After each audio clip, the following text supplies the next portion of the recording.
In place of this new idea, Parsons, following not only Weber, but a line of thought stretching back at least to Vico, has elaborated a concept of culture as a system of symbols by which man confers significance upon his own experience. Symbol systems, man created, shared, conventional, ordered, and indeed learned, provide human beings with a meaningful framework for orienting themselves to one another, to the world around them, and to themselves. At once a product and a determinant of social interaction, they are to process of social life as a computer's program is to its operations. The genic helix of the development of the organism, the blueprint to the construction of the bridge, the score to the performance of the symphony, or to choose a humbler analogy, the recipe to the baking of the cake. To the symbol system is the information source that, to some measurable extent, gives shape, direction, particularity, and point to an ongoing flow of activity. Yet these analogies, which suggest a pre-existing template stamping form onto a process external to it, pass rather facilely over that has emerged as the central theoretical problem for this more sophisticated approach, namely how to conceptualize the dialectic between the crystallization of such directive patterns of meaning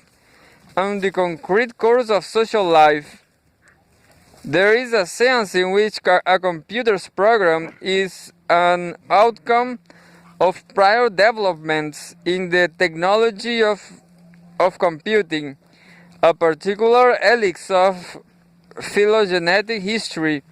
a blueprint of earlier experiments in bridge building, a score of the evolution of musical performance,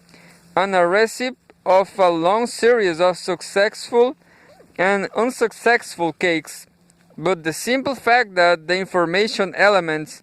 in these cases are materially separable from the processual, one can in principle anyhow write out the program, isolate the helix, draw the blueprint, publish the score, note down the recipe, makes them less useful as models for the interaction of cultural patterns and social processes, where a few more intellectualized realms like music and cake baking is part aside. The very question at issue is precisely how such a separation is, even in though actually to be effected. The workability of the Parsonian concept of culture rests almost entirely on the degree to which such a model can be constructed, on the degree to which the relationship between the development of symbol systems and the dynamics of social process can be circumstantially exposed, thereby rendering the depiction of technologies, rituals, myths, and kinship terminologies and man-made information sources for the directive ordering of human conduct more than a metaphor. This problem has haunted Parsons' writings on culture from the earliest day, when he regarded it as a set of Whiteheadian external objects psychologically incorporated into personalities, and thus by extension, institutionalized in social systems, to the most recent where he sees it more in the control mechanism terms of cybernetics, but nowhere has it come home more to roost than in discussing ideology. For of all the realms of culture, ideology is the one in which the relationship between symbolic structures and collective behavior is at once the most conspicuous and the least clear. For Parsons, an ideology is but a special sort of symbol system, a system of beliefs held in common by members of a collectivity, which is orientated to the evaluative integration of the collectivity by interpretation of the empirical nature of the collectivity and of the situation in which it is placed, the processes by which it developed to its given state, the goals to which its members are collectively orientated, and their relation to the future course of events. Yet left at that, this formulation fuses together modes of self-interpretation that do not entirely go together,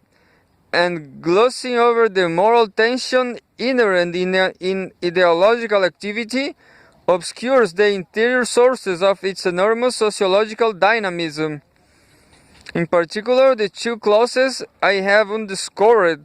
the interpretation of the empirical nature of the collectivity and the interpretation of the situation in which that collectivity is placed, are not, as I hope I have by now demonstrated, as coordinate, as practical enterprises in social self-definition as the mere end conjoining them might suggest. So far as new state nationalism is concerned, they are in fact very deeply, in some places, irreconcilable at odds. To deduce that the nation is from a conception of the world historical situation in which it is thought to be enclosed, epochalism produces the sort of moral political universe. To diagnose the situation with which the nation is faced from a prior conception of what it is intrinsically, essentialism produces quite another, and to combine the two, the most common approach produces a confused assortment of mixed cases. For this reason, among others, nationalism is not a mere byproduct, but a very stuff of social change in so many new states. It's not its reflection, its cause, its expression, or its engine, but the thing itself. To see one's country as the product of the processes by which it evolved to its given state, or alternatively to see it as the ground of the future course of events, it is in short to see it rather differently, but more than that, it is to look in rather different places to see it, to parent to traditional authority figures, to custom and legend, or to secular intellectuals, to the oncoming generations, to current events and the mass media. Fundamentally, the tension between essentialist and epochalist trains in the new state nationalism is not a tension between intellectual passions, but between social institutions charged with discordant cultural meanings. An increase in newspaper circulation, an surge of religious activity, a decline in familiar cohesion, an expansion of universities, a reassertion of hereditary privilege, a proliferation of folklore societies are, like their contraries, themselves elements in the process by which the character and content of that nationalism and as an information source for collective behavior are determined. The organized system of belief propagated by professional ideologists represent attempts to raise aspects of this process to the level of conscious thought and so deliberately control it. But no more than consciousness exhausts mentality does nationalist ideology exhaust nationalism. What it does selectively and incompletely is articulated. The images, metaphors, and rhetorical terms from which nationalist ideologies are built are essentially devices, cultural devices designed to render one or another aspect of the broad process of collective self-redefinition explicit, to cast essentialist pride or epocalist hope into specific symbolic forms, where more than dimly felt they can be described, developed, celebrated, and used. To formulate an ideological doctrine is to make, or try to make, there are more failures than successes. What was generalized moved into a practical force. The scuffle of political sects in Indonesia and the shifting foundation of monarchy in Morocco. The first so far an apparent failure, the second so far an ambiguous success, represents such attempts to draw the intangibilities of conceptual change into articulate cultural forms.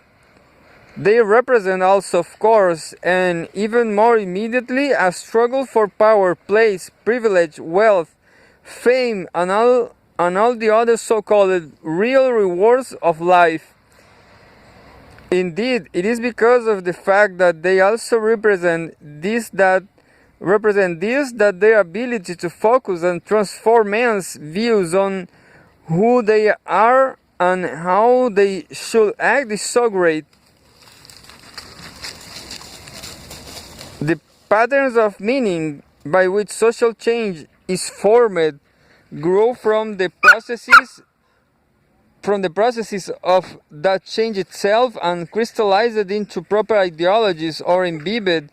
in popular attitudes serve in turn to some inevitably limited degree to guide it. The progress from cultural diversity to ideological combat to mass violence in Indonesia, or the attempt to dominate a field of social particularisms by fusing the values of a republic with the facts of an autocracy in Morocco, are without doubt the hardest of hard political, economic, and stratificatory realities. Real blood has flowed, real dungeons have been built, and to be fair, real pain has been relieved. But they are also without doubt the record of those would-be countries' effort to breathe intelligibility into an idea of nationhood, in terms of which these realities and words to come can be confronted, shaped, and understood. And this is true for the new states generally, as the heroic experiment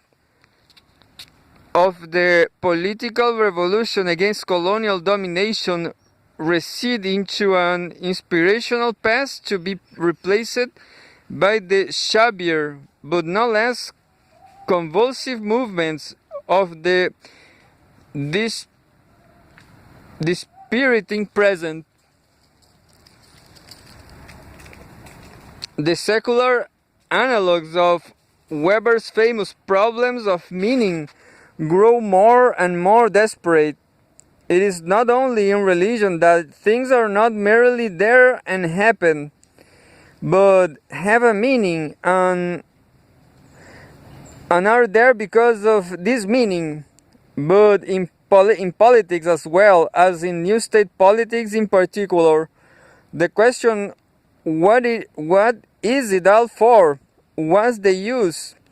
And why go on? Arise in the context of mass poverty, official corruption, or tribal violence as much as in those of wasting illness, defeated hope, or premature death. They get no better answers, but insofar as they get any at all, it is from images of heritage worth preserving, or a promise worth pursuing, and though this need not necessarily be nationalist images, almost all of them, Marxist ones included, are rather like religion, nationalism as a bad name in the modern world, and rather like religion, it more or less deserves it. Between them, and sometimes in combination, religious bigotry and nationalist hatred have probably brought more havoc upon humanity than any two forces in history, and doubtless will bring a great deal more. Yet also, rather like religion, nationalism has been a driving force in some of the most creative changes in history, and doubtless will be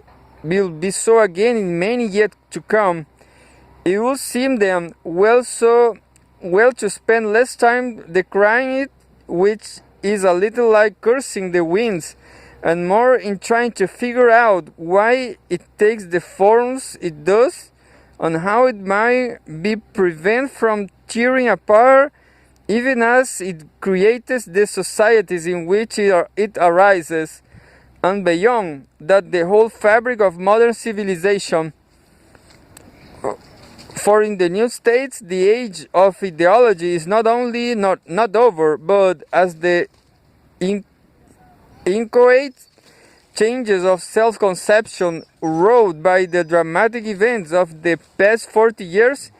emerging to the public light of explicit doctrine only just beginning. In preparing ourselves to understand and deal with it, or perhaps only to survive it, the Parsonian theory of culture, suitably amended, is one of our most powerful intellectual tools.